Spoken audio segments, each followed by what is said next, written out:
5 steps to rescue India's economy.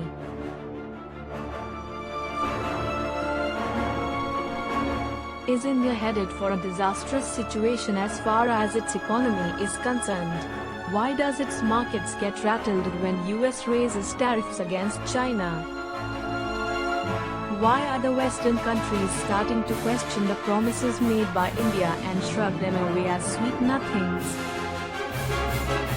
Is the point of no return approaching, whereby if no drastic measures are put in place, India would go the Argentina way? No, this is not an exaggeration.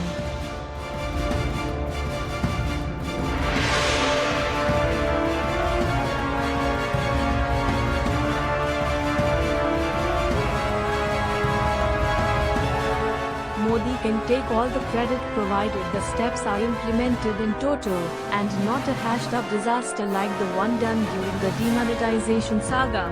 So what are the 5 steps? Here is my interpretation of each of these.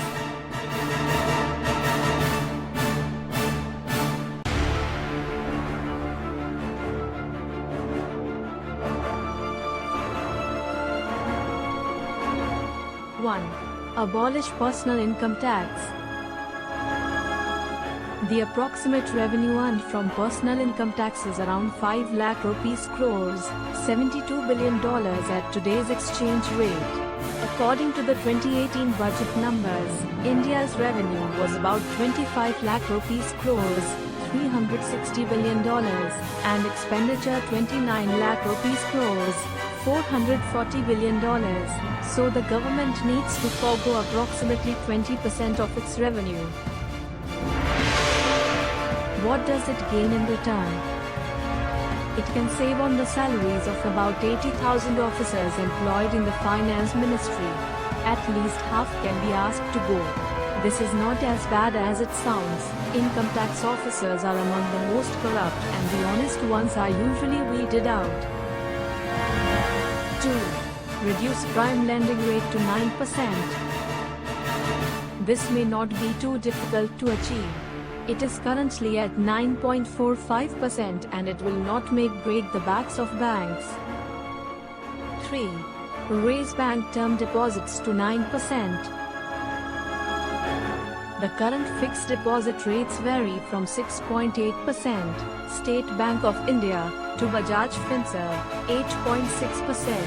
This has to be done in lockstep with 1 and 2 above because it would encourage the consumers to save the dividend from one rather than spend it. 4. Tax deductions for corporate R&D and employees' children education expenditure.